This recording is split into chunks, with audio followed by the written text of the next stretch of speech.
Leader of Third Party. Thank you, Honourable Speaker. As low case numbers hold steady and more British Columbians get their first dose of the COVID vaccine, it has been a sigh of relief after a year and a half, almost a year and a half of severe stress. And we have a lot of reasons to be cautiously optimistic. And yet, once again, we can see trends elsewhere. In the UK, due to the Delta variant, the 7-day rolling average of cases has doubled from 2,400 on May 28th to 5,000 on June 7th. Yesterday, Dr. Gustafson said that the Delta variant of COVID-19 is still, quote, relatively uncommon, with just over 500 cases identified in BC. In the Peel region of Ontario, however, they're just a couple weeks away before the variant takes hold, according to their medical officer of health, Dr. Lowe. And in Nova Scotia, Chief Medical Officer Dr. Strang says that while the province is, quote, at the tail end of the third wave, the Delta variant, first identified in India, is something to be concerned about.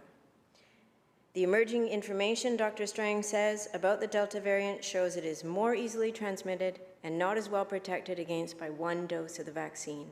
This is further evidence to how we need to remain cautious until the majority of Nova Scotians are fully vaccinated. In a few short weeks, Canada-wide travel may be on the table, including to regions with high transmission of the Delta variant. My question for you, Honourable Speaker, is to the Minister of Health. How is his government managing the risk of that the Delta variant poses to the many British Columbians with only one dose of the COVID-19 vaccine? Minister of Health. Thank you very much, Honourable Speaker, and thank you to the member for her question. What I think the evidence suggests is that we have to continue to pursue our immunization campaign with the kind of speed we've been engaged in the last month. For example, last week, 380,000 new doses administered in our province, significantly more. And as at the end of the week, 98% of the Pfizer vaccine that we had received from the federal government was in people's arms, which I think is an extraordinary achievement.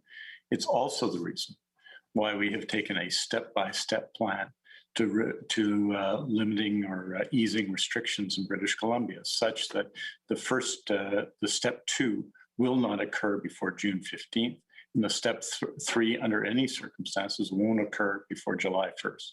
Step by step, prudent approach. In addition, and this is a concern, as the member suggests, with other jurisdictions that may have lower levels, ultimately, of immunizations, such as some areas of the United States, and less testing for variants of concern, less whole genome sequencing than is done in British Columbia. The best way, as Dr. Gustafson said yesterday, for us to prevent against these variants is to continue with first dose and second dose immunization. That's exactly what we're doing. We're continuing to monitor the COVID-19 pandemic and continuing to take a step-by-step approach to the easing of restrictions, considering every day the circumstances on hospitalization, on critical care, on cases, and on vaccination. Leader of Third Party, supplemental. Thank you, Honourable Speaker, and thank you to the Minister for the response. And yes, vaccinations and the immunization program, as we can see, are moving us in the right direction. However, the variants and emerging variants of concern remain a problem in many places in Canada and the world. The one thing that British Columbia hasn't done that other places have done is to lean into rapid testing. Yesterday in Nova Scotia, the Halifax News reported that the government in Nova Scotia is going to expand rapid testing. Again, this is a quote from the newspaper, "We've been working with employers and the federal government to pilot a workplace testing program across the province," said the Chief Medical Officer of Health. Almost 50 employers, as well as the Halifax Chamber of Commerce, have signed on. Dr. Strang says these employers will get free rapid point-of-care tests, as well as training and support to help them set up testing programs in their workplaces. As they went through the recent third wave, Nova Scotia has determined that they discovered 10% of asymptomatic cases of COVID through their use of rapid testing in that province. My question for you, Honourable Speaker, is to the Minister of Health.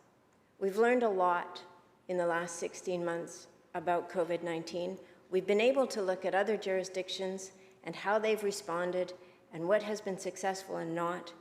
As we enter into this phase of the pandemic, where we hope to see the cases reduced, will we be more assertively going for an elimination strategy that uses rapid testing in order to keep our cases low? Minister of Health.